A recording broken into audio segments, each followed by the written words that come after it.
Ну, дальности данной машины до 20 километров, это стандартными снарядами.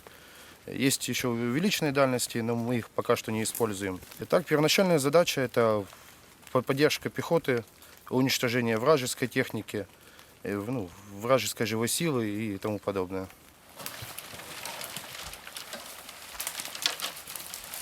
Отсюда примерно километров 7-8 до линии столкновения.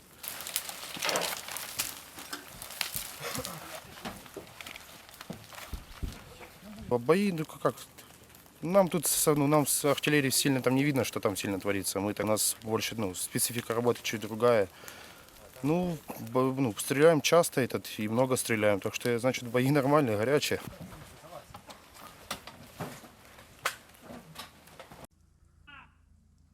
5 снарядів залпом! Вогонь! 5 снарядів залп!